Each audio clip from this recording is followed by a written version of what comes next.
Good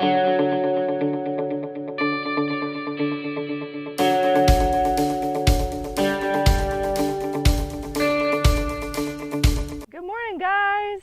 So welcome back. So this morning I legit just got on, and as I was walking around I was thinking about, I know I've done one video already like this about like what do I do when I first get on, but ever since my cancer diagnosis I've definitely have gotten a lot more into meditation and putting the energy out there and what you want to have come to fruition, in your life. And so I know I talk a lot about what I physically do, and I'll go through that, a little bit too this morning, just in a quick review. But also I wanted to talk a little bit about, what to think about when you first get on in the morning.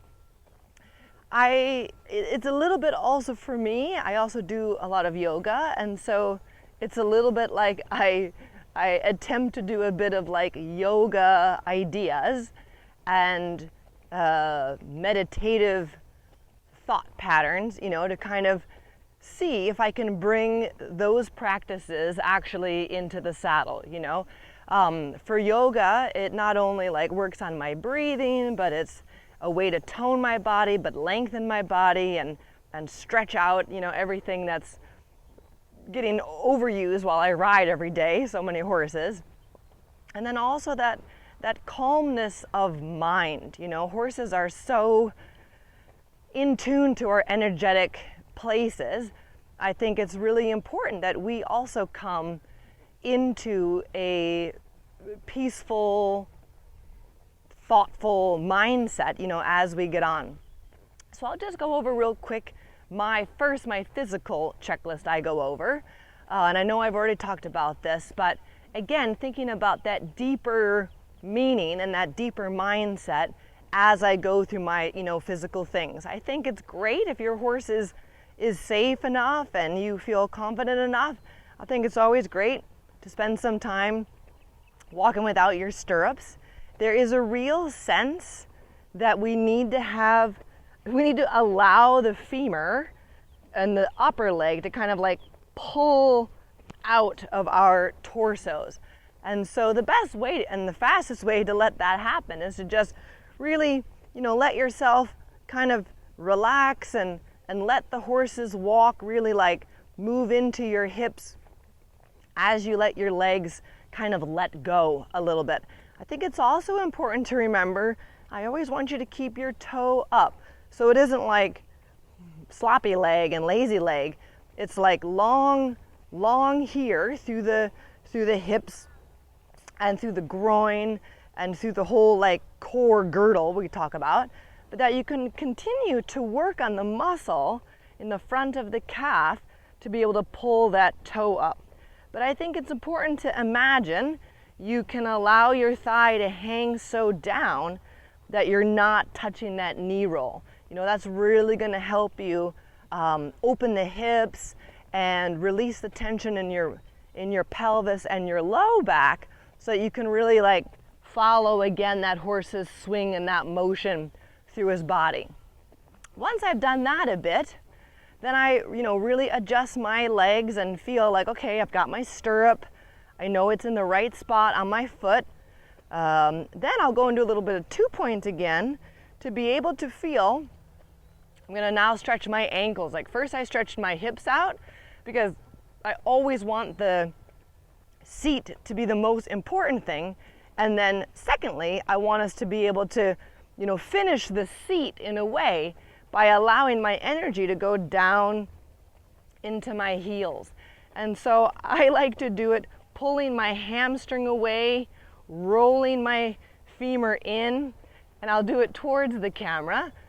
And I've done this, oh my goodness, for 20 years, right? So I want you to feel like you can, like, if you were snow skiing, right, that you would be like snow plowing, and I want you to be able to hold yourself up here with the tone, Tanners, with the tone of your leg and the isometric stability in your core, to be able to really say, you know, okay, I can really, I can sit in the saddle and still keep my heel like away from the horse. So I like to kind of force, you know, and it takes a long time to kind of create that, you know, muscle memory and that ability to stretch through all those tight places. The Achilles heel is very strong in the body, so we want to really make sure we can really kind of teach it how to be a little buoyant and can help absorb part of the horse's motion in those ankles. And so this is a great way to sort of help the ankles learn, you know, how to do that. So as I then like go through my legs, then I start to think about my core, and that I can really bring my last rib up off my belt line. I want to be able to then also think about my sternum and like my solar plexus, and that goes into, you know, the whole meditation and energy points in our body. And the solar plexus, you know, is like the center of our, you know, I am, you know, and so that there's like this powerful connection between mind and body of like, you know, I am a good rider, or I am a patient rider, or whatever you need to work on in your own way, you know, thinking about this power that you can sort of, as you sit deep in the saddle and really kind of sit and know you're sitting, and really feel the seat bones in the saddle and allow your weight to come down through your heels and like be pulled down from the gravitational force of the earth. You know, from your belt down, allow Mother Earth to like pull you closer to her. And then with this beautiful, we always talk about the zipping up of our core, you know, having this feeling that, you know, I am, and like you can fill in the blank, whatever you know, need to be in yourself. For me, that also is part of giving motion to the sternum. You know, I think a lot of us, you know, work at a desk or we're driving, you know, so there's always like this pull forward of the shoulder blades. Like the shoulder blades are farther apart, right?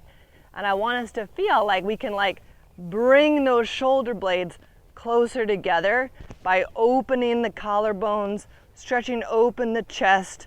You know, a very similar sitting place you would be in if you were actually doing a meditation, right? You would be a bit more here, you know, like the Buddha in meditation. So I want you to think about this sense of, am I opening myself up to the lessons I may learn today? And of course, you know, after going through cancer, you know, for me, gratitude has been a huge piece. I've always been a positive person and full of gratefulness, but it like exploded after I got cancer.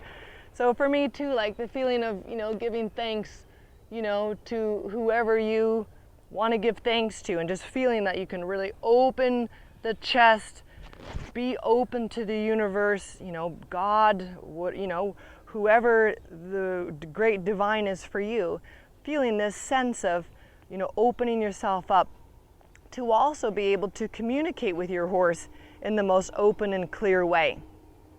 Then when I talk about mindset, I want you to truly be aware of, am I in the present? You know, today's lifestyle is so fast and we're so busy, we don't even just drive our cars anymore. We're driving and answering text messages, we're switching the radio station, then we're making a phone call, and then we're still driving, which is like totally dangerous, right? Like being truly in the present is something that is just getting farther and farther away of our daily reality. So I want you guys to take this time to truly be able to like sit in the saddle, feel your seat bones, sit and know you're sitting. Feel where your horse's mindset is. You know, where is he tight? Where am I as the rider tight? Where am I holding my tension?